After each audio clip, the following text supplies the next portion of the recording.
Hello, my name's Joe, and I want to share a story with you about Sally the Solway Salmon.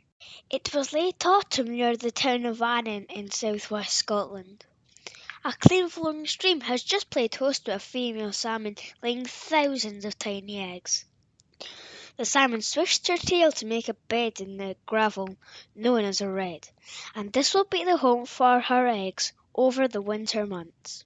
Winter turns to spring and the eggs begin to hatch into baby salmon called dolphins.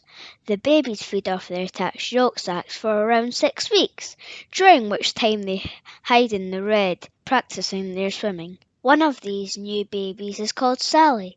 She swims out from the red and is ready to go exploring.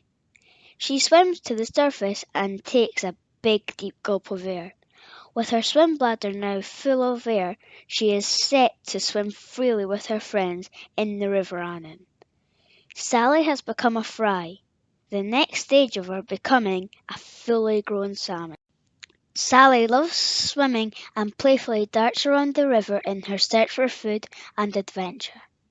On her first birthday she has grown so much and has now developed into a parr. She has dark markings which camouflage her from predators and are ideal for playing hide and seek with her friends. Sally has to be very careful as she could become a tasty lunch for birds and bigger fish. Sally and her friends have made the river their home for almost 2 years now. They have grown into smolts and are able to control the salt levels in their bodies. They have lost their dark camouflage and have lovely shiny silvery skin with dark fins. They are all becoming restless. Sally is planning a huge adventure. She is getting ready to swim out to sea. Sally and her friends gather into a shoal. They are all set for the adventure and gently make their way down the River Annan towards the Solway estuary. They all excited, nervous, and a little bit scared. Sally soon sensed the danger as a large white shadow came over the water's surface. A long, sharp beak came piercing through the water's surface. Fortunately, Sally's survival instinct kicked in and she sped towards the riverbed. A large cormorant had been waiting by the bridge and swooped down to scoop up a tasty smoke for his lunch. Sally now knew that her journey to the Arctic would be long, hard, and dangerous. Along with her friends, she followed the coast of Scotland, narrowly avoiding the large ships and the coastal cages of several fish farms. Some of her friends became unwell with spots and couldn't continue on the journey. Having travelled more than 2,000 miles, Sally could see the coast of Greenland appear in the distance.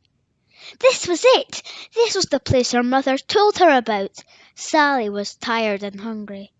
She searched for small fish and crustaceans to feed on, but sadly there was not a plentiful supply for her and her friends.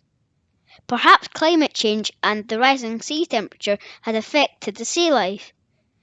Warmer waters don't suit some creatures, such as Sally's favourite snack, the sand eel. Having explored the sea life off the coast of Greenland for a year, Sally was getting homesick and felt the urge to return to the River Annan. Although she hasn't grown very much and hasn't found the abundance of food she was promised, she begins to prepare for the long, dangerous journey back home. As summer approaches, Sally fills herself up with lots of smaller fish. Just one more, she said, as she chased a smaller fish underneath a nearby ice sheet. Suddenly, without warning, she was rammed by the hard nose of a seal. She was out of the water and now lying on the ice.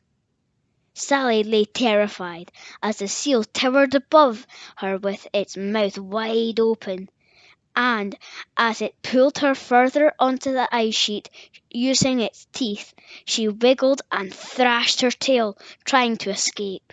She was injured. The seal had pierced deep into her skin. Sally lay still, hoping to get an opportunity to escape.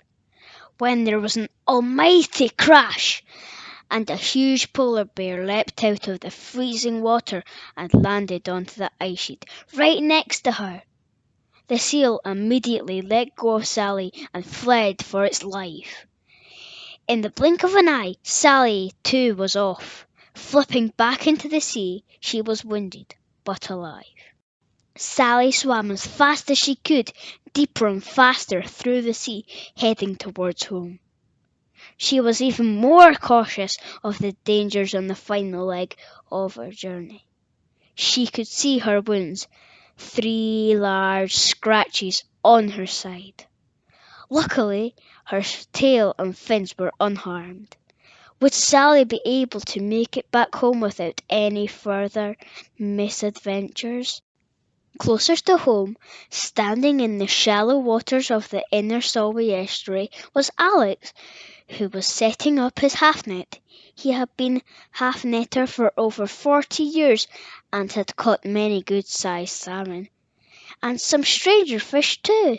Meanwhile, not too far away, Sally was excited as she could sense she was close to home.